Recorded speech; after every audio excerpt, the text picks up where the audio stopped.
So, welcome back to another session on our GST recap. In this particular session, we are going to cover so many cases of reverse charge for supply of services, sponsorship, directors, GTA, legal services, government, RBI, author, artist, music composer, security lending, security service, renting of immobile property. All this, okay, not renting of immobile property, renting of motor vehicle. Immobile property again is covered under government. Here we will do renting.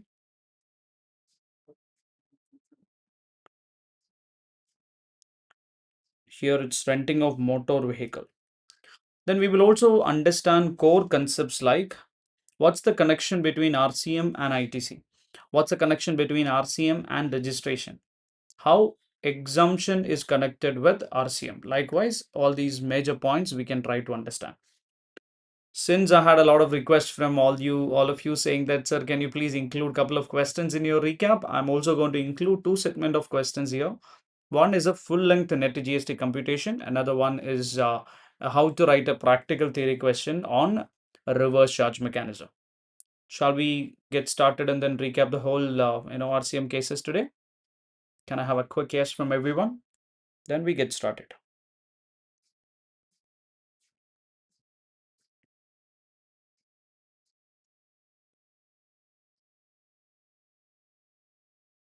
Look at, so we are discussing notification 13 bar 2017. We've already covered in our previous session. If you have not already watched, you should go and then look at our previous sessions as well, wherein we have already covered 5 cases of reverse charge mechanism, and then which are the cases where recipient of service is liable to pay the taxes. We've also seen an exemption relating to rural area branches, services by business facilitator, correspondent, and an agent. Now we'll move to the sixth case. We used to differentiate RCM into conditional RCM and general RCM. Now, sixth case is a classic case that we have for understanding what is something called as conditional RCM. And it's also an amendment, so you have to be carefully understanding this point. Okay, what it says about. Look at it says sponsorship services can be under reverse charge. Would all the sponsorship be under reverse charge? No. It's a conditional RCM. Wherever conditions are not satisfied and the supplier is registered, it would be taxable under FCM. Only if conditions are satisfied, it would be taxable under RCM. That's your thought process. Now, for RCM to be applicable, who should be the supplier? The provision says supplier can be any person other than body corporate. And what are the services they are providing? Sponsorship service, which means what? Advertisement services are called as sponsorship. Say IPL gets sponsorship from a lot of corporates. So IPL is providing sponsorship services. Say Chennai Super Kings is getting sponsorship from India Cements. So Chennai Super Kings is providing sponsorship services to India Cements. Now, this is the activity that we are talking about. Who has to pay the GST? It says it can be under RCM if these conditions are satisfied. Now, the supplier should be any person other than a body corporate. Body corporate means could be a company. Now, they are providing sponsorship services to a body corporate or partnership, including LLP. Now, any one condition not satisfied, it could be under RCM. So, how we can write this and then try to understand this? It can be summarized into a simple note. So, your summary chart, last day chart should be like this.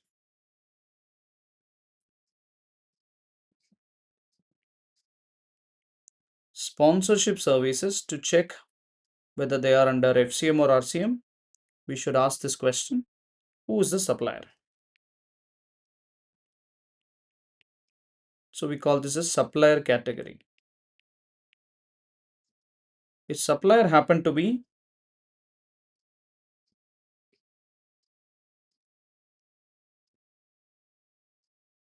it can be body corporate providing sponsorship service or other than body corporate.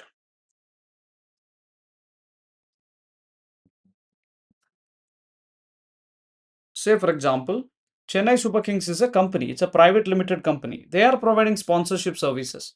Would it be taxed under reverse charge? No, because it is provided by a body corporate. How do I understand who's a supplier? Who's getting the money? They would be the supplier. Okay, as simple as that.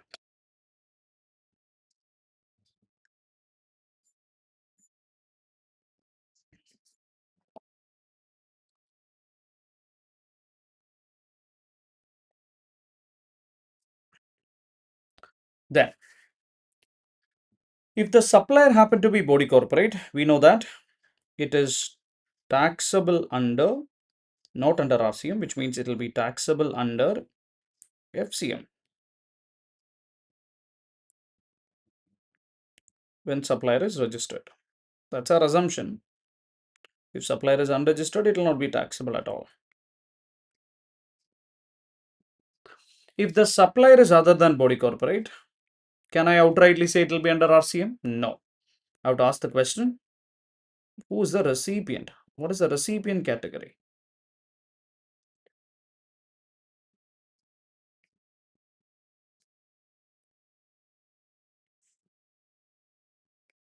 Recipient could be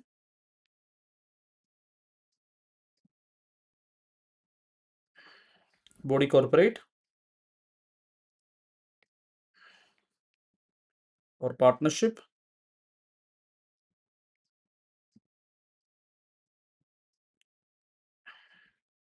They've clarified that includes LLP. Then it would be taxable under what? Reverse charge. So who has to pay? Say if the supplier is not a body corporate, supplier is a club. Club is conducting a cricket event, and a corporate is sponsoring for the cricket event. V-Guard is sponsoring for a cricket match between Kochi Arts Club versus Coimbatore Arts Club. It's actually a match that is sponsored by a corporate. Supplier is not a body corporate. Recipient is body corporate, the one who's paying the sponsorship money. Then they will have to pay taxes under reverse charge. It is taxable under RCM.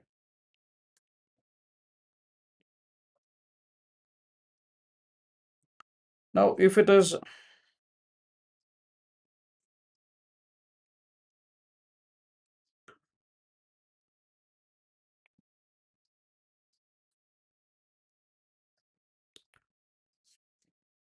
which means the recipient is not body corporate, it is not a partnership, it is not LLP, which means supplier is also not a body corporate, recipient is also not a body corporate, partnership, LLP. Then again, it is taxable under FCM. What is the assumption? Supplier is registered.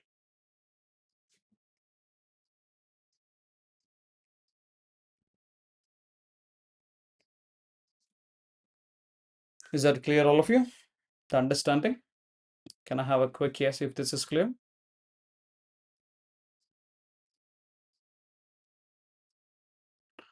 Body corporate does not include association of person or body of individual. Body corporate is only those body corporate defined under Companies Act, and which includes only companies, right? It does not include whom? Does not include association of persons, body of individual, partnership firm, HUF. These are not body corporates. But there is a definition which says that body corporate can even include LLP, right?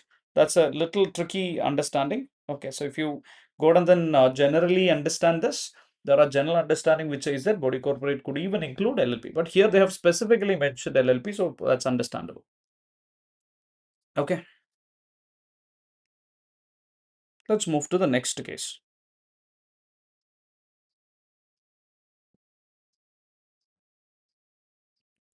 I'll come back to this registration point after I discuss the seventh case.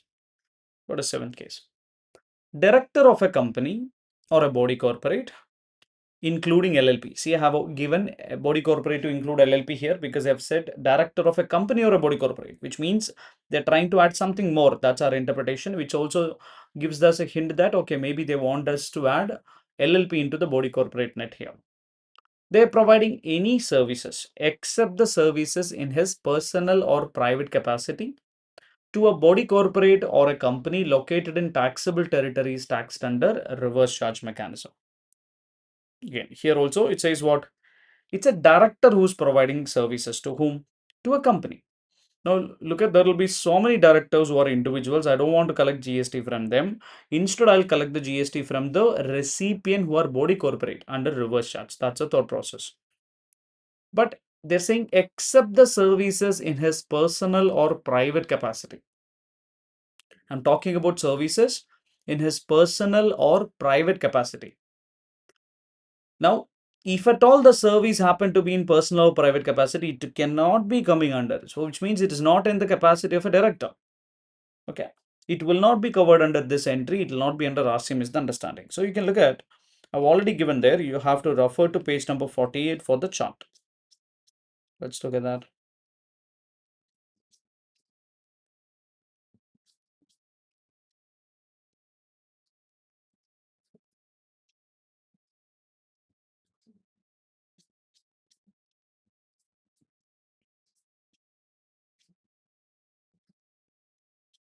So, I've given a full length summary of the same in here.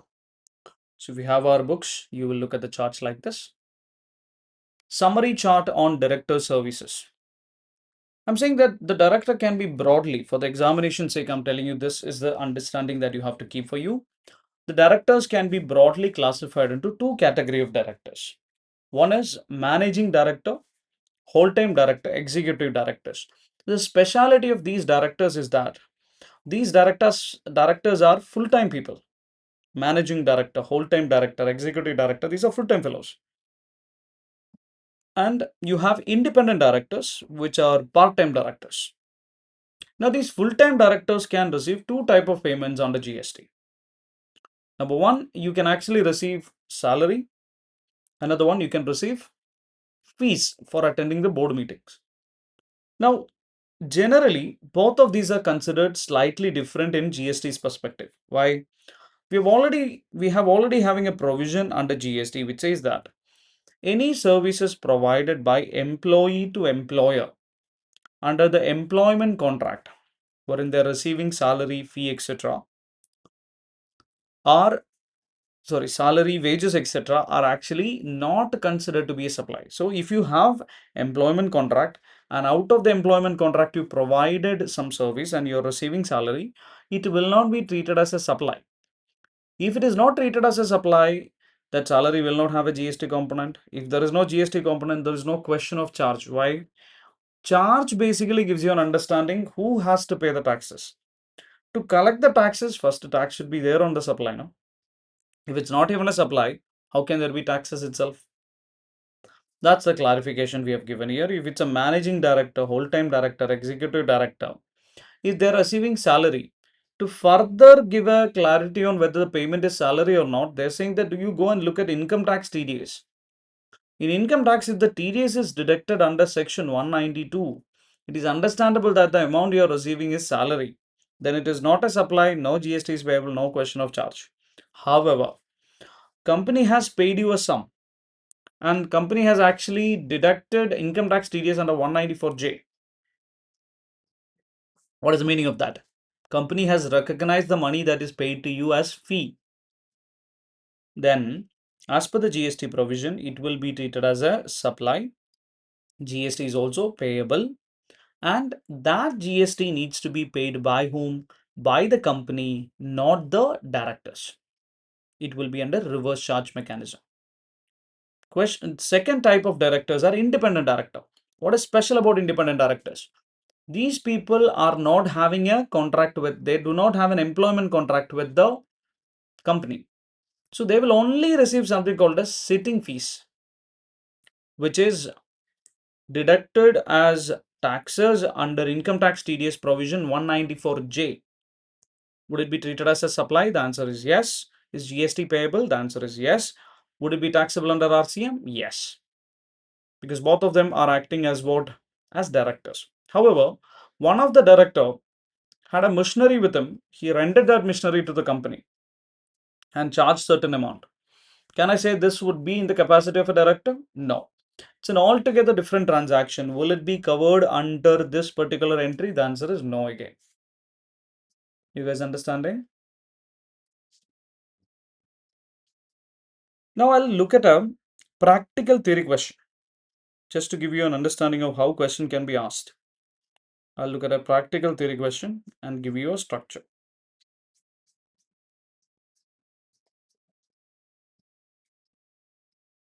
See, this could be a practical theory question that they can ask. Could be coming in for 3 to 4 marks. Mr. Priyam, a director of Sunmoon Company Private Limited, provided services to the company for remuneration of rupees 1,25,000. Briefly answer whether GST is applicable in below mentioned independent cases. If yes, who is liable to pay GST? Case number 1. Mr. Priyam is an independent director of Sunmoon Company Private Limited and not an employee of the company. Number 2. Mr. Priyam is an executive director, that is an employee of Sunmoon Company Private Limited. Out of the total remuneration amounting to 1,25,000, rupees 60,000 has been declared as salary in the books of Sunmoon Company Private Limited and subject to TDS under Section 192 of Income Tax Act. However, rupees 65,000 has been declared separately other than salaries in Sunmoon Company Private Limited's accounts and subject to TDS under 194J of IT Act as professional services.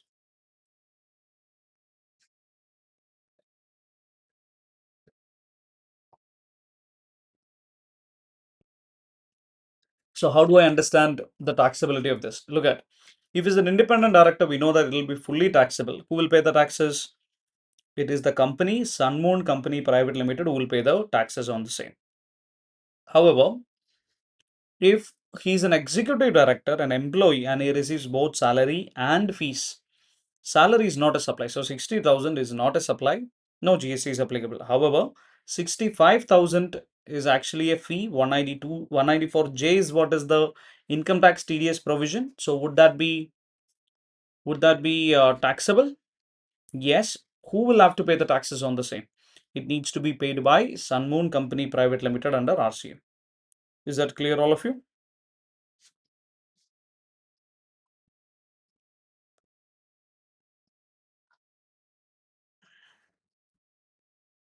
Now I'm going to go into two additional areas that I've given in the recap notes. So we finished both sponsorship and directors. Now let me do these points. What is the connection between RCM and ITC? What's the connection between RCM and registration? Very important point. Once you understand this, you will be able to go ahead and then look at first type of net GST computation question.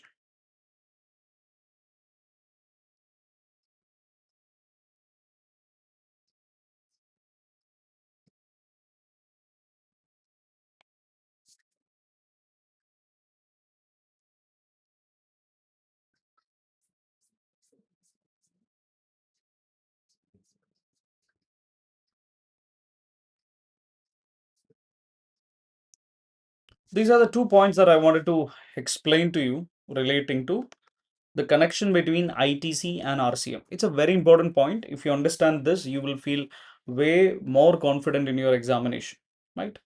See, it's all about understanding the concepts. Sometimes your learning needs that kind of a structure so that even if a new question comes in, your fundamentals remains the same and you will try to score better there. Note number 1. Tax payable under RCM cannot be paid by utilizing ITC. That is electronic credit ledger. It needs to be paid by cash. That is electronic cash ledger. Once paid, it can also be availed as ITC. This is your first point. That's saying that whatever tax needs to be paid as a recipient under RCM needs to be paid by cash only. But once you pay that, you can again take the credit of the same. Note number 2 says, if a registered person outward supplies taxable under RCM, then GST is payable by recipient, right? When my outward supply is under RCM, it is not me who will pay the taxes to the government. It is paid by whom? It is paid by the recipient of mine, right? He will pay the taxes. In that case, such registered person, who's the one? The supplier. Now I'm putting a restriction. I'm giving an understanding on the restriction the supplier has. Such registered person, supplier, cannot avail ITC on inward supply of goods or service attributable to such outward supply under RCM. So I'm saying that the moment your outward supply is under RCM, there is a threat of ITC availment that as a supplier you will have. I've written example also for that understanding for you. I can explain the example as well. So it has a lot of numbers, that example. So I will recommend that you be with me, try to understand each and every point in detail. Let's look at this transaction between A and B. Mr. A is making supply of goods to Mr. B. Let us assume the value is 10,000. GST rate was 12%. Let's assume these goods are taxable under RCM, which means when Mr. A is making supply to Mr. B, who will have tax liability to be paid? Will Mr. B, being the customer here or the recipient here, pay the GST to Mr. A and then Mr. A pay to the government? No. The outward tax liability of Mr. A happened to be 0. Why is it 0? Because it is taxable under reverse charge. When the supply is taxable under reverse charge, supplier does not have any outward tax liability on account of the same. The liability will be for the recipient, and we call this liability as RCM liability. So Mr. B has an RCM liability. Okay. So how much is the tax rate? 12%. So Mr. B will pay taxes on his inward supply under RCM, which is 10,000 into 12%, which is 1200 or 1200. Let's assume that Mr. B has some old ITC which is carry forwarded. Who has an ITC? Mr. B has an ITC which was carry forwarded over the period of time for 5,000. How much? 5,000. Mr. B has a doubt. Mr. B is asking you, can he utilize this 5,000 and set off this 1,200, which is his RCM liability, and then pay nothing in cash? Give me your answer. Can he do that? Mr. B is asking, can he utilize his input tax credit, set off this 1,200, which is your RCM liability, and then pay nothing as an RCM liability? The answer is no. You cannot do that. The provision does not allow you. Why? Your purchase, whenever you make purchases, you cannot pay the taxes by utilizing your input tax credit. What is input tax credit for you? It is nothing but the tax payable on the purchases. Whatever taxes that you pay on the purchases needs to be paid by cash. Say, suppose if this the same transaction was under FCM, what Mr. B would have done? Mr. B would have paid Mr. A 10,000 plus 12%, which is 1,200. 11,200 would have been paid by Mr. B to Mr. A. Here what happened? Mr. B is paying only 10,000 to Mr. A. That balance 1,200 or 1,200 is directly paid to the government, but is it an outward tax liability for Mr. B? No, it is an inward supply liability. That's why we call it as what liability? RCM liability that needs to be paid by Mr. B. So please remember and write it in your brain that this is going to be the understanding throughout your GST, that whatever is the tax payable under RCM that cannot be paid by utilizing your electronic credit ledger or ITC. It needs to be paid by cash. Otherwise, the fundamental concept of GST will break. You can always use your tax paid on inward supply to pay tax payable on outward supply. You cannot make one purchase, take the credit and set off against another purchase. Because for Mr. B, the goods are actually coming from Mr. A, which is actually a purchase. You cannot pay tax on purchases by utilizing ITC. This is what is understandable. Now, I'm extending this example slightly on the part of Mr. B and asking one more question. Mr. B has purchased a product worth 10,000, paid tax under RCM 1,200. He has created a product. Now, after paying tax under RCM and all that, he has created a product and that is being sold to an unregistered customer for 25,000. When Mr. B is selling the product for 25,000, can Mr. B collect taxes from the customer again? Yes. He would give the bill to the customer, 25,000 plus 12% GST, which is 3,000. He collected from the customer 28,000. Now, Mr. B is making an outward supply, which creates what liability? Outward tax liability is created for Mr. B. You guys understanding? Now, when Mr. B is having an outward tax liability of 3,000, Mr. B has a doubt. Hey, I also made a purchase for making this outward supply on which I only paid taxes of 1,200. Can Mr. B take the input tax credit of this 1,200 and set off against the 3,000? Can he take the input tax credit of this tax paid under RCM by cash? What's your answer? Can I have a yes or no on the chat box, please? What's your answer? Can he take the input tax credit? The answer is yes, he can take. This is exactly what I have written in note number 1. Let's read it. Tax payable under RCM cannot be paid by utilizing ITC. That is electronic credit ledger. It needs to be paid by cash. That is electronic cash ledger. Once paid, it can also be availed as ITC. So whatever tax is payable under RCM, it needs to be paid by cash. Once you pay that, you can take the credit of that as well. That's what we have demonstrated by this example. My second discussion is from the end of Mr. A. Look at Mr. A. Mr. A is making an outward supply to Mr. B, which is under RCM. What is the outward tax liability for Mr. A? It is 0 because it is paid by his customer. He is not paying any taxes. His outward tax liability is 0. To make this goods, Mr. A could also have purchased a certain raw material.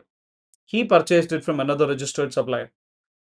While purchasing, Mr. A actually had paid 2,000 plus 18% GST, which is 360 rupees GST. 2,360 rupees was paid. By whom to whom? By Mr. A to the registered supplier, and that 360 is the taxes. Now, Mr. A has a question. Even though while making the same product as outward supply to Mr. B, he has 0 outward tax liability. Mr. A is asking you a question. Can he take the input tax credit of this 360 rupees set off against some other outward tax liability? Or if the question needs to be a little more direct, question would be this. If Mr. A's outward supply is under RCM and literally Mr. A creates 0 tax liability, can Mr. A still take the input tax credit on the raw material used for such outward supply under RCM? The answer is no. Since this creates Mr. A 0 outward tax liability, government says I'm going to block the credit for Mr. A, which I call as an ITC problem created by RCM. That's why I cannot have RCM introduced in all the cases. Why? I'll tell you. You tell me now, what is the cost of purchase for Mr. A here? 2,000 or 2,360?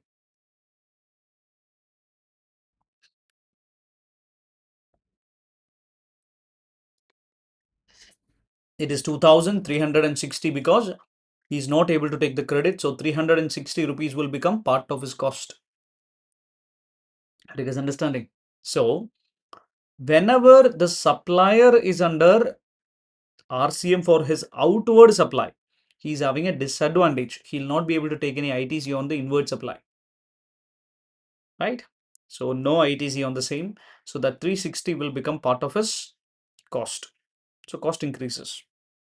That's why there are a lot of cases where you can actually go change the constitution and move to FCM. Like say for example, in sponsorship, if the supplier is a body corporate, it's a big entity, I want to give him ITC. So I said, you will not be under RCM. In case of business correspondent, they said, hey, you're a big entity, you might have a ITC that you might want to take. So your outward supply to the bank will not be under RCM. Likewise, I've excluded certain people under RCM primarily to cater this need of them taking input tax credit. So always when you look at the ITC and RCM, try to understand whose ITC I'm talking about. Sometimes I get a lot of questions from students also who's not really careful about what ITC it is. You're trying to learn this very generic, not having full clarity on this chart. So full clarity, 100% clarity on this chart is very important for you. Okay, how many times you want to read, how many times you want to discuss with me, it's okay. But ensure that you get clarity on this. So what is the second point that we have written here? If a registered person's outward supply is taxable under RCM and GST is payable by recipient, such a registered person cannot avail ITC on inward supply of goods or service attributable to such outward supply under RCM. If your outward supply creates zero outward tax liability for you because it's under RCM, corresponding ITC is blocked for you. This is the first point. Is that clear? If this is clear, can I have a quick yes from everyone, please? Now let's move to RCM versus registration.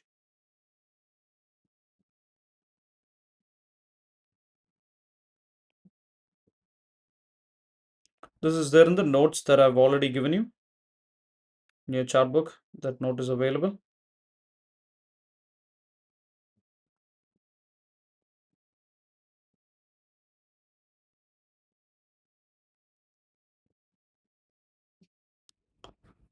Question is this: a recipient is liable to pay tax under RCM.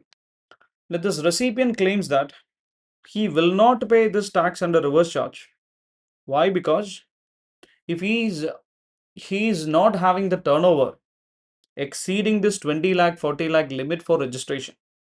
So he's saying that I'm an unregistered person, I'm purchasing certain inward supply. So I'm not liable to pay tax under RCM because my turnover has not exceeded the limit. So this turnover based registration is referred in CGST Act under section 22. So they said, if you're coming under the notification 13 bar 2017 to pay tax under RCM, then your registration is not mandated by section 22 based on your turnover. Rather, it is mandated by section 24. Even though you're a recipient, you are liable to pay taxes under reverse charge. So you need to compulsorily take registration and then pay the taxes. Just to take a classy example for this, for your easy understanding, I'll take you through the same example here as well. Meet Mr. Raghuram Rajan. Mr. Raghuram Rajan is an ex-RBI governor.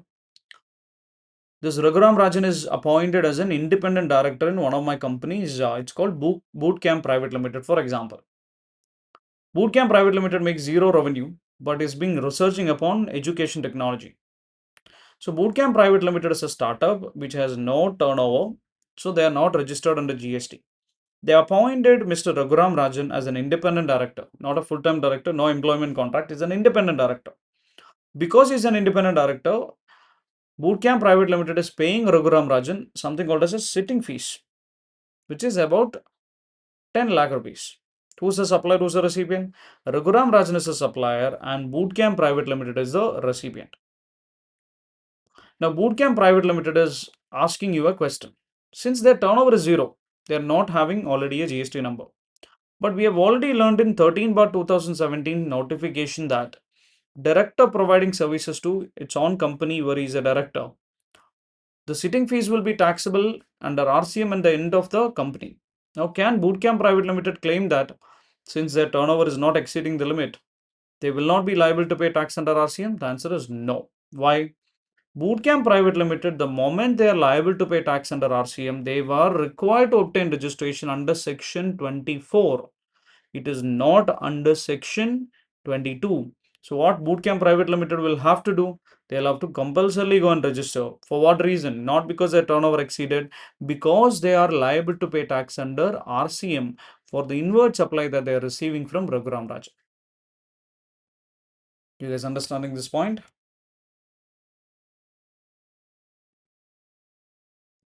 This is the second point that we have written in, which is RCM versus registration. So if you're a recipient liable to pay tax under RCM, your registration will be coming from which section? Section 24, not section 22. It's not threshold limit based registration, it's compulsory registration that's applicable to you. Now, the next movement that we need to do is to understand GTA. What is the structure of GTA? Who is the GTA? There's a small amendment there as well. And when will it be taxable under RCM? When it will be exempted? So now let's move to the next case of RCM, which is GTA. Now, sometimes this GTA gets little tricky for all the students. We'll try to bifurcate, try to understand, and then ensure that you have full clarity. And also tell you what is the latest change that we had about GTA. So you take our notes and then try to recap with me. So it's a conditional RCM, like you can see it on the screen here. A supplier is a GTA, but not all the GTAs. GTA who are not opting to pay tax under FCM and charged GST as per applicable rate. They should provide goods transportation services to a specified person for it to be taxed under reverse charge mechanism. Now, who's a specified person? I've written generally that it should be other than unregistered individual and HUF. However, there is a list of people whom we are going to call as specified person for RCM to be applicable under GST. Now, before I go into that and then get you full understanding, I'll tell you, I'll try to derive how this conditional RCM has come over the period of time. For that, first you need to understand who is a GTA. Written it here. Who is a GTA? Are all transportation of goods by road considered to be a GTA? The answer is no. GTAs are person who provide services in relation to transport of goods by road and issues a consignment note. Now, I wanted to take goods from one place to another. Take from my house. I have some product available with me. I want to take that to the market and sell it. I called up the nearby town, asked for a lorry or a truck to come. And it came. We loaded the product into the truck. We went to the market, sold the product. 500 rupees was given to the truck driver. Can I call always the truck driver to be a goods transportation agency providing me goods transportation service? The answer is no. Because under GST, to call someone as a GTA, that supplier has to issue a document called consignment note. If consignment note is not issued, we would not call them as a goods transportation agency. That's your primary understanding. Okay. So, who is a GTA? A person who provides services in relation to transport of goods by road and issues consignment note. You should understand that you can connect transportation of goods as a case and then tell that transportation of goods by road other than GTA and courier agencies are generally exempt under GST. This is where you have a change, wherein we have learned now with effect from 22nd September 2025.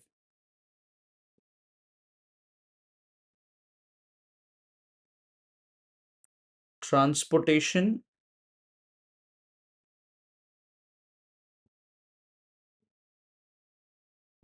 of goods by road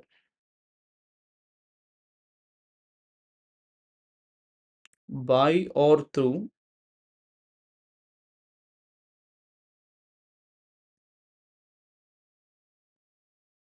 e-commerce operator as local delivery service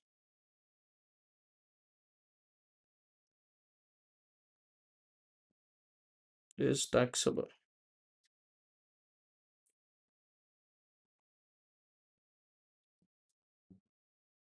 What is it? Local delivery service.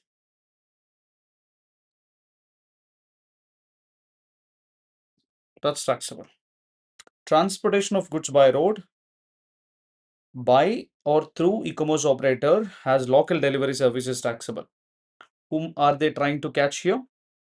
Example, there are applications like Porter app, Rapido parcel, something like local delivery services. I want to pick up from one part of the city to another part of the city. I can do that now by all these parcel applications. Those are taxable now.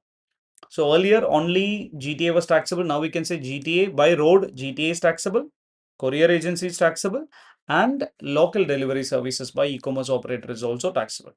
All other than that will be exempted. Now that doesn't mean GTA has a change. GTA remains the same except for some part of understanding. Please note Still, only GTA is under RCM. Your porter kind of applications is under 9 subsection 5, where the e-commerce operator is liable to pay full taxes if it's coming under 9 subsection 5, if the original supplier is unregistered and all that. You should refer to our amendment discussion in the first part of our discussion for better understanding of the same. In our YouTube, it's already uploaded. Now, understanding is very clear here. Transportation of goods by road is generally exempt. 3 cases taxable: GTA, courier, and local delivery service by e-commerce operator. These are taxable ones. Now, GTA could be sometimes not just taxable, could be taxable under RCM. But to call someone as GTA, they should issue something called as a consignment note. Now, whenever you take GTA services, sometimes GTA will provide something extra than transportation of goods. Like they might provide you packing, loading, unloading. Now, should it be treated as multiple services by GTA or just one single supply?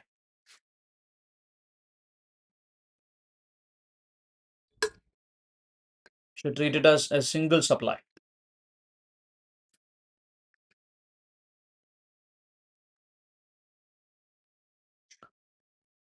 Okay, look at point number 4 here.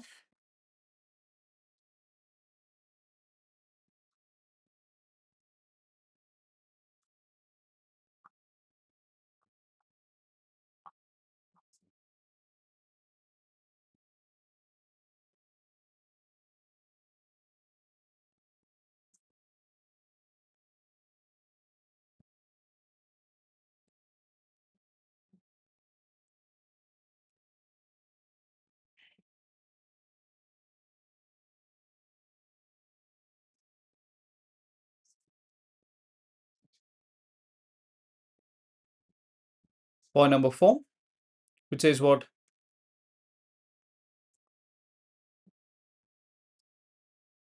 Apart from GTA services, GTA would provide ancillary services together with like loading, unloading, packing, etc.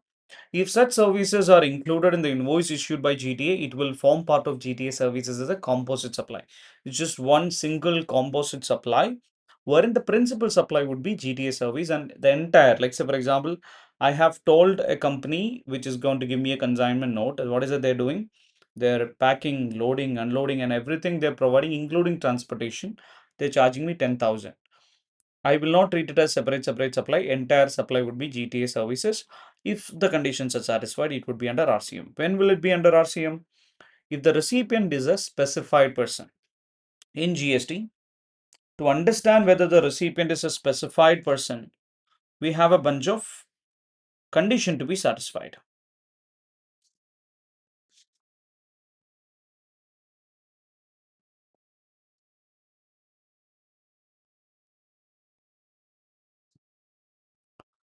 Now, what is the condition that we have? It says the recipient has to be a specified person for GTA services to be under RCM, and we have a code word for identifying who are the specified person when they receive services from GTA would be taxable under RCM. What is that code word? It is BPL scarf. Please keep it in your mind. If any person under this BPL scarf comes as a recipient, you will have to understand it will be taxable under reverse charge. Okay, so I've written like each of the letter highlighted in our chart itself so that you can remember this. B stands for body corporate, P for partnership, L for LLP, S for society under registration of Society Registration Act 1860 or any other act. C for cooperative society under any law. A stands for AOP. R stands for any person registered under GST including casual taxable person. F stands for factory under Factories Act 1948. Now, what is your examination preparation should look like? You should be able to close your books and then try to think what is BPL scarf. Body corporate, partnership, LLP, society, cooperative society, AOP, registered person, factory. Out of this, except the sixth branch you can see here, except the R, expansion of R, all others, even if they are unregistered, will be still taxable under RCM. Last exam question came in for the same. If you have written last exam, you would know that. There was a question like this. There was an unregistered person receiving from GTA and it was still taxable under RCM. And then we had to supposed to determine time of supply, right? There could be a question like that. Is it clear? Now the provision also says what? If a GTA provides services to a specified person, it would be taxable under RCM. If it's not a specified person, would it be taxable under FCM? The answer is no. There is an exemption that is applicable for it. So we'll have to club this with exemption. Now look at the sixth point that we have in our notes, which says what? GTA has certain additional exemption that's applicable. So your learning of GTA, that's why I said GTA is a little tricky for you to understand in full. You should understand that GTAs are not always GTA services other than GTA, courier and local delivery. Everything in by road is exempted. But just GTA and courier, if you look at, that itself is not entirely taxable. GTA still has certain exemption. So what's the thought process? Following additional services available to services provided by GTA are still exempted by notification 12/2017. Now, the first one you can see it in here is GTA providing services to a person other than specified person. Who could be other than specified? Look at an unregistered individual, not included in specified. Unregistered HUF, not included in specified. Likewise, examination generally has unregistered fellows. So they are, if they are the recipient, it would not be taxable under RCM. Now, would not be under FCM also, right? It would not be under FCM also because they are other than specified person. It could be rather exempted, right? Then, is that the only one that is exempted? No, there are 3 exemptions that is available for GTA services. Apart from this, somebody who's registered will still get exemption and will not be covered under specified person. Who's that?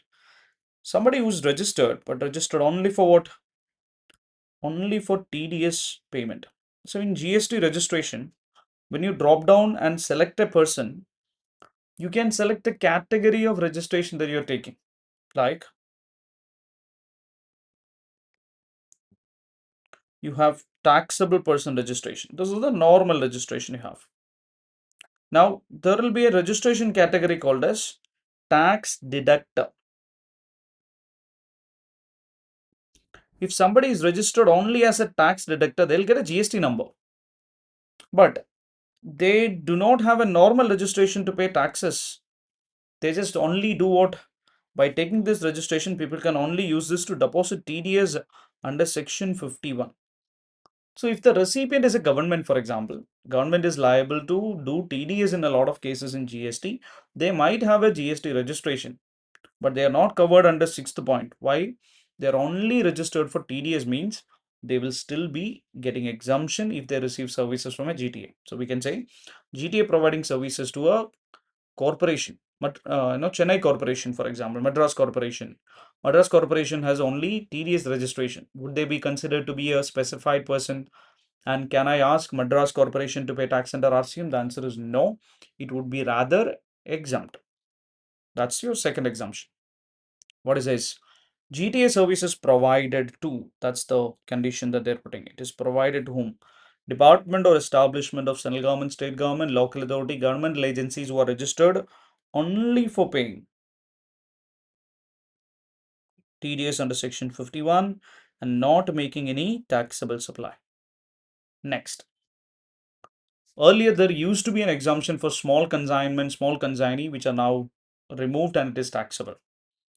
Following transportation of following goods in GTA is exempted. There's a bunch of goods if you transport. Even if the recipient is a specified person, if you transport following goods, it would be still exempted. What are those goods? Very important code word for you to remember, which is random 5. If the goods are random 5, it's a very important point. Now, what does random 5 stands for? R for relief material, A for agriculture produce, N for newspapers and magazines, D for defense and military equipments, O for organic manure, M5, milk, salt, food grain, including flour, pulses, and rice. 5 products are M5, milk, salt, food grain, including flour, pulses, and rice.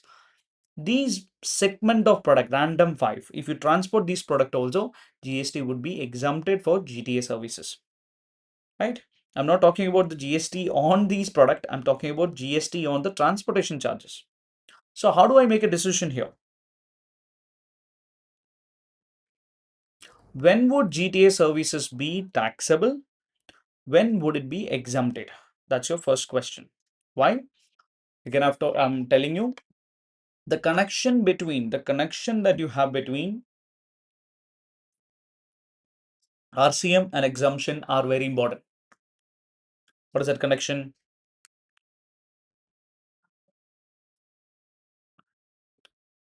The connection between RCM and exemption are important only when it is taxable. If it's exempted, there's no question of charge.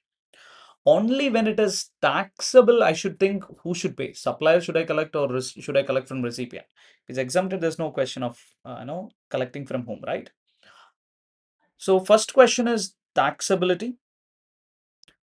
Is the recipient other than specified person or registered only for TDS under section 51?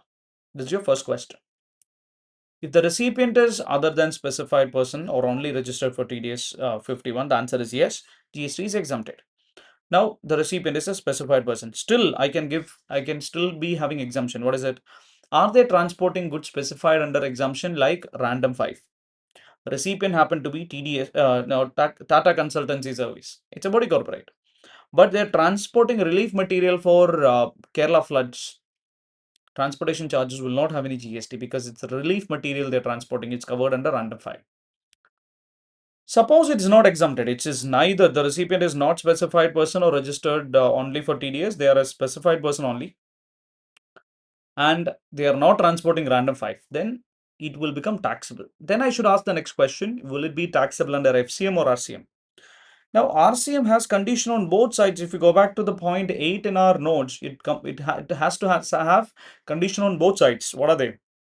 It says supplier should not be, the GTA should not opt for FCM. Now, GTA has an option to go for FCM. Why? Because we already learned the connection between RCM and ITC. If GTA goes for FCM, GTA can actually go for a ITC on their inward supply. What purchases GTA will make? GTA will make purchases like truck, for example. If I purchase a truck, they would have paid GST. Can they take input tax credit? Yes, if GTA is under FCM. Otherwise, they cannot. Now, I'm going to give you an additional point here on the summary chart. This is your LDR chart, last day revision. Carefully look at this. If the taxability is, it is not exempted and taxability is there, which is, it is taxable, then I ask the question, is the GTA opted for FCM? There could be yes or no. If GTA has opted for FCM, GTA will pay taxes. Again, there are two rates that is available for GTA. Earlier, before GST 2.0 amendment, it used to be 5 and 12%. Now there is no 12%. We know that only 18% is applicable. There is only 5 and 18. There is no 12 and 28. So now they have moved GTA rate under FCM to 18% if the GTA wishes to take input tax credit. So GTA has two options. Go for 5% under FCM without ITC, or go for FCM 18% with ITC. Right? If GTA itself has not gone for FCM, then it will be taxable under RCM by the recipient. Who's the recipient here? Specified person, under RCM 5%. I'll take you through a couple of questions so that you understand this a little better.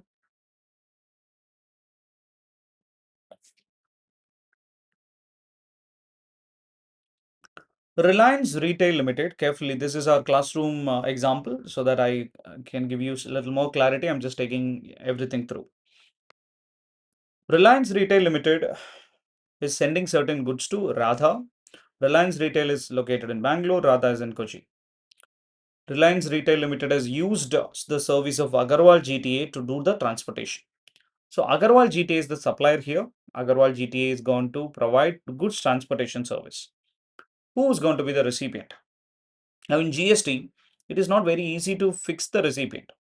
So they're saying that in GTA services, the recipient will be the one who pays the consideration. Sometimes this contract could be a free on road contract wherein Reliance is telling rather that I will arrange for transportation. I will deliver the product at your location. Or sometimes this contract could be like, Radha is saying that I will purchase the product from Reliance Retail. I will send the transport. My transporter will pick up the product from your factory gate. We call this contract as ex-factory contract. The contract could be either method. If the contract is a free on-road contract wherein Reliance is saying that I'll arrange transportation, Reliance is paying the freight of 1 lakh. So supplier is Agrawal GTA, Reliance is the recipient because they pays the consideration or the freight. That's your point number 2 in our notes that I have written. Here, if Reliance is the recipient and Agarwal GTA is the supplier, I have to ask the question, who is liable to pay GST on this 1 lakh freight? So now I have to ask the question, is the recipient a specified person? Yes. Whether Reliance is registered or not, they will become because they are a body corporate. If the recipient is a body corporate and it is taxable and GTA has not opted for FCM, it is Reliance who will pay tax under RCM because they are a recipient who is a specified person. Now, Reliance Retail will pay tax under RCM at 5%, which means on 1 lakh, they will pay 5,000. So 1 lakh will be paid to Agarwal GTA. They will pay under RCM 5,000. Suppose freight is paid by Radha to Agarwal GTA.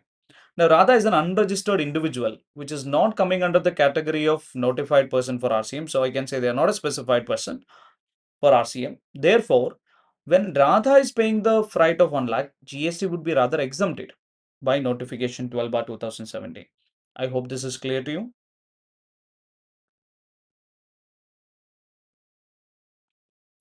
Suppose Agarwal GTA has one full year contract with Reliance Retail.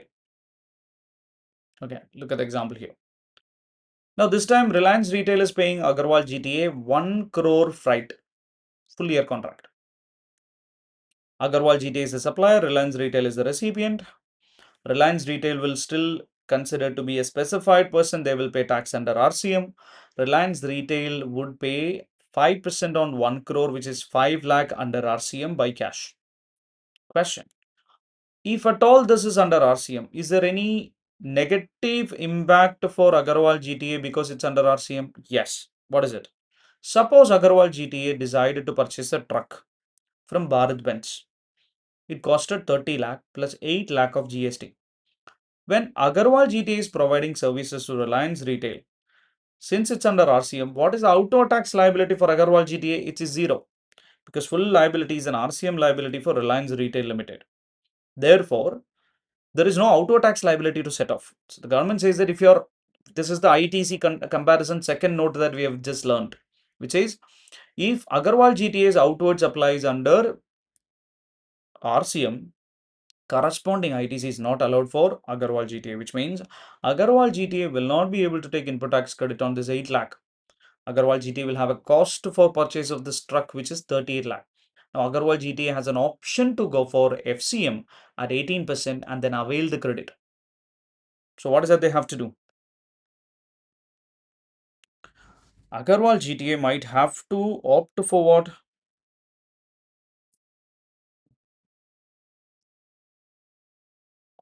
They will have to opt for FCM. If they opt for FCM at 18%, they will collect how much from the Reliance Retail? 1 crore 18 lakhs, 1.18 crores. They will have to collect under FCM at 18%. Why 18%? Then only they can take ITC. So that will create Agarwal GTA an outward tax liability of 18 lakh. Out of that, can they take input tax credit of this 8 lakh paid on the purchase of truck? Yes, they will pay net 10 lakhs. Their cost of purchase of truck is how much here? It is only 30 lakh. So Agarwal GTA, if they want to take the benefit, they will have to do what? Opt for FCM at 18%. So now you look at here even the recipient happen to be what? Specified person. What is it taxable under RCM? No. Why? Because Agarwal GTA has opted for FCM.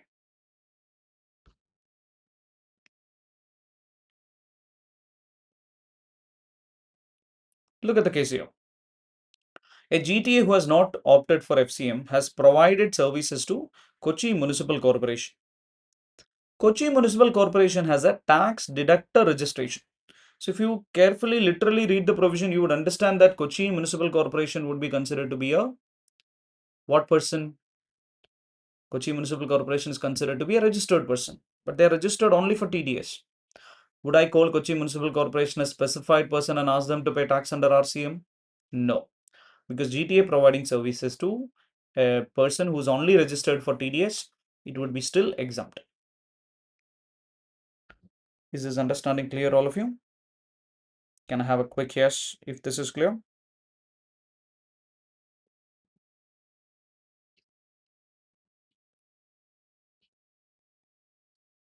Okay, that's your case of GTA, very important. Multiple times in the examination, they've asked questions. Okay.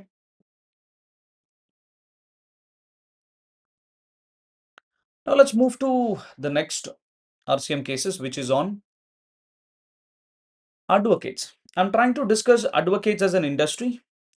There are 2 points that we have here, but I always used to tell while I was taking the classes in regular that whenever it comes to advocate, I want you to learn it through 2, 3 charts. All your points in exemption chapter as well as RCM need not to be read separately. And I used to give a name for this chart. If anybody comes from my classroom, you would know the name that we used to call for this chart. It would be immensely, immense happiness if somebody could recap that name. What is that we used to say? Uh, Spider web, right? Correct. So we used to call this as Spider-Man chart, right? Because it creates a web of items, right? Inside it. Now look at it. So we need to analyze and understand what is the structure of legal services in India. If you want to connect this to some other provision, that can also be done. If you are somebody who has learned Schedule 3, you would have learned in Schedule 3 something called as Schedule 3 Para 2, which says services by court or tribunal. Services by court or tribunal is not a supply, which means if anybody goes and files a case with a court or tribunal, the case that they are basically filing will not be the case that they're filing will not be having any GST impact, because the service of Supreme Court, High Court are not treated even as a supply under GST. No GST will be applicable. Why? Because they believe that filing a case in the court is like a constitutional right for an individual or anybody. It shouldn't, you shouldn't be adding GST to that and then making it costly for anybody. It's like against the fundamental rights. Now they've looked at who else works on the legal side of things apart from court.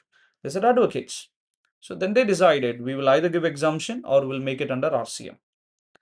Now you can see that in this chart we have in the middle suppliers defined. There are 4 types of suppliers: individual advocate, senior advocate, firm of advocates, arbitral tribunal. An individual advocate, once he practices in a same set of law for 25-30 years, he would be considered to be a senior counsel in the High Court or Supreme Court. We would call them as senior advocate. Later, you would find there are some provisions which are slightly different for senior advocates. Fundamental provisions remains the same for all type of individual advocates. Now, advocates could also start a firm, or including an LLP. They could come together and then start a advocate firm, and they could do practice, right? Like chartered accountants doing. But chartered accountants are not having exemption, advocates are having. Now, who's an arbitral tribunal? A lot of commercial contracts are not subject to litigation in the court, because court litigation will take a long time. Because of that reason, all the commercial contracts and service level agreements that are signed between companies, they are liable for arbitration if there is any confusion that happens. So to do the arbitration, there are places like arbitral tribunals where a retired judge or somebody could be presiding over. They could listen both sides. Say Amazon has a problem with the lines, they will go for arbitration. They will listen to both cases and they will give a declaration, right? They would say, this is what you guys have to do. Now, when you go to an arbitration, you will have to pay to the arbitral tribunal certain fees. That is not covered under what Schedule 3 Para 2. Those can be taxable sometimes. So they said an individual advocate, senior advocate, firm of advocates, arbitral tribunal, they have the same provision applicable in the first instance, same segment of provision. The thought process of the government is very clear. Government either do not want to collect taxes from these suppliers. Wherever they want to collect taxes, the only possibility is reverse charge. But some cases government cannot bring reverse charge. It is unreasonable. There they give exemption. First case you can look at on the screen. An individual advocate, senior advocate, firm of advocates, or arbitral tribunal, when they provide services to a person other than business entity, I cannot bring a person other than a business entity under reverse charge. So I said reverse charge is not possible. Forward charge I have no interest. So I'll give exemption. That's the thought process of the government. That's how you can remember this. Next important point that you have to remember here is when I say person other than business entity, when I say a person other than business entity, does it include an individual? Yes. The next question is, can an individual be a business entity under GST? The answer is yes. An individual can still be a business entity under GST. When a sole proprietorship is an individual running a business. So when there is an individual running a business, don't always think that an individual running the business will be covered under exemption. No. A person who's not a business entity is given exemption if they receive service from advocates. However, if I'm an individual, I'm a sole proprietor and I'm receiving services for my own business, can that be covered under exemption? No, because I'm a business entity. So an individual sole proprietor has two capacity. An individual capacity, which is not part of business expenses. Okay, as an individual, I could have a business, or I can still go to a restaurant and have food for my personal purpose. So I will always have two capacities. So whenever I'm doing something as an individual in my business capacity, it is not covered here because it should be a person other than business entity. An individual who is not a business entity would come here. Mr. Raju had a problem with Mr. Gopal on the boundaries of their family wealth. They went to an advocate, availed a service, paid 15,000 rupees. Would that be covered under this entry? The answer is yes, because they are a person other than business entity. It would be rather exempted. Next is an individual advocate, senior advocate, or firm of advocates, or arbitral tribunal. They are providing services to government, local authority, governmental entity. Would that be exempted? The answer is again yes, because I cannot bring it under RCM because government to government I'll have to collect. FCM is also no interest, so they give exemption. Then the third exemption is even more interesting and can be tested in your exam. They said the services are provided by individual advocate, senior advocate, or firm of advocates, or arbitral tribunal to a small business entity. Here, the small business entity understanding is that they said it is not a small business entity understanding comes. The word small business entity is something that I have coined. It is not part of the law. So in the examination, you should actually write the next part. A small business entity is a business entity whose aggregate turnover in the last year, you always look at the last year turnover, is that less than the threshold limit for registration. If the turnover in the last year is less than the threshold limit for registration, they'll be considered to be a small business entity. It will not be coming under RCM. They don't have to pay taxes. It's rather exempted. Now, it is the small business entity concept is based on their turnover in the last year, not based on their registration. So somebody could be having turnover of 2 lakh and voluntarily registered. Can they still get the exemption on the legal services as small business entity? The answer is yes. That's why I've written here, even if they are voluntarily registered, they can still go and then claim this exemption. Sometimes in the examination, they'll give you a hint that this particular fellow was registered only in the current year, which means last year turnover is zero. They can for 1 year they can claim the benefit of small business entity exemption when they receive services from advocates. Sometimes they'll give you the turnover itself, so some hint will be there. Always be careful about it. Next is, what if they provide services to? If the individual advocate, senior advocate, firm of advocates, arbitral tribunal, will it be taxable? Yes, it would be taxable, their services, only when it is provided to big business entity. Who's a big business entity? Whose aggregate turnover exceeds threshold limit for registration in the previous financial year. They are a big business entity. When they are providing, when the service is provided to big business entity, it will be liable to pay tax under RCM. Now it is taxable, but again, advocates are not required to pay. It will be paid by big business entity. Say Reliance is receiving services from an advocate, would be taxable under reverse charge. By whom? By Reliance will have to pay. So Reliance will pay 10 lakh rupees to advocate, will pay 1,80,000 under RCM. Now, advocates sometimes they will issue a bill saying that, okay, this is under RCM, you pay the taxes. Okay, so that's called RCM. Invoices where supplier is registered or supplier is issuing invoices properly, GST is there, but it needs to be paid by recipient. You guys understanding this?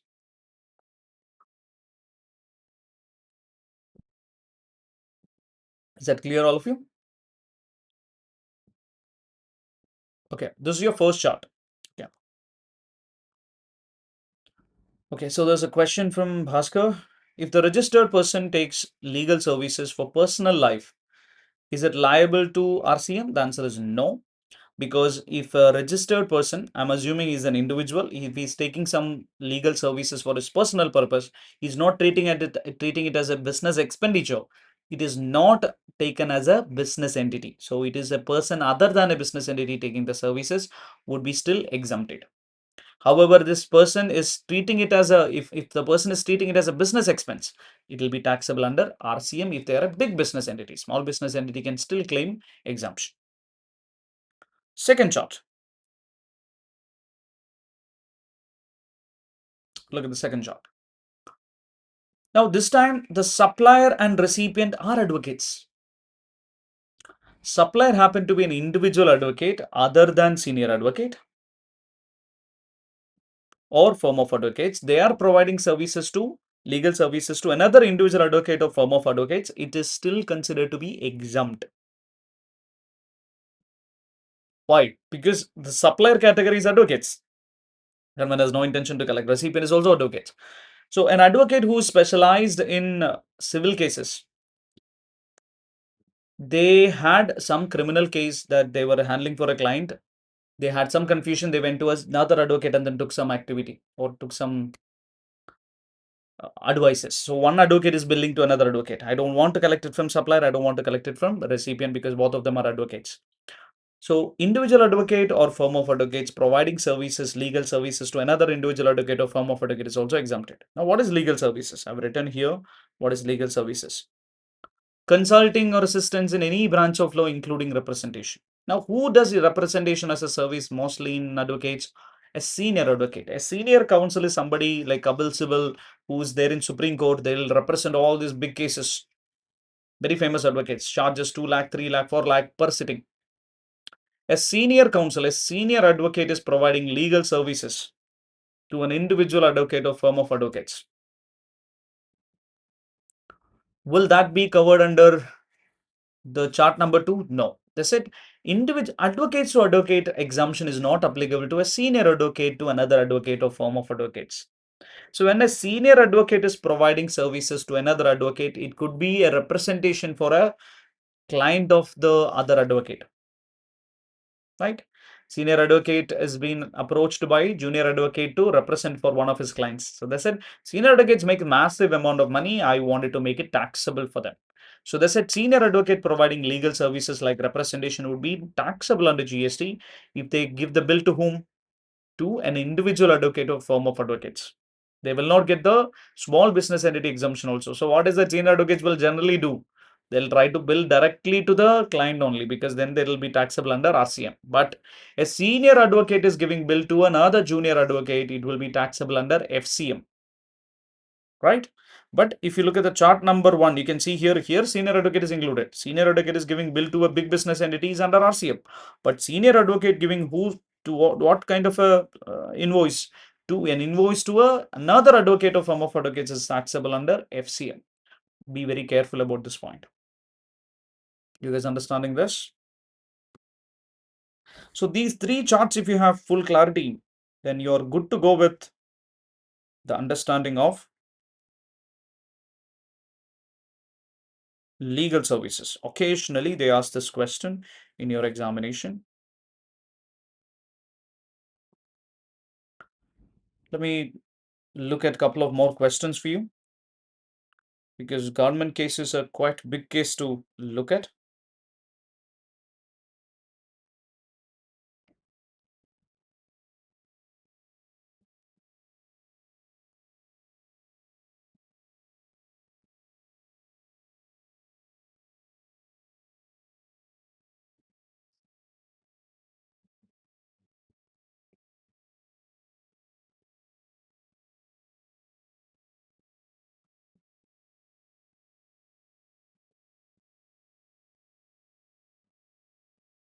Look at question 26 here. Raghu Associates provided sponsorship services to We Win Cricket Academy and LLP. Determine the person liable to pay tax in this case. Raghu Associates sponsorship services to We Win an LLP. Here, supplier is Raghu Associates. Is it a body corporate? It's a company? No. So that condition is satisfied. Recipient is an LLP. Is that included under RCM? Yes. So it will be taxable under reverse charge. Look at the service. Safe Trans, a goods transportation agency, transported goods of Kapil and Company, a partnership firm, which is not registered under GST. Determine the person liable to pay tax in this case. Safe Trans, a GTA, transported goods of Kapil and Company, a partnership firm, which is not registered under GST. Determine the person liable to pay tax in this case. Now, when a GTA is providing services to a partnership firm registered or unregistered is irrelevant. Partnership firm is a specified person. So, who will be liable to pay taxes? Partnership firm. They will have to take compulsory registration and then pay taxes. Look at this. Legal fees is received by Sushrut, an advocate from Tatwa Trading Company, having turnover of 50 lakh in the preceding financial year. Who's the person liable to pay tax in this case?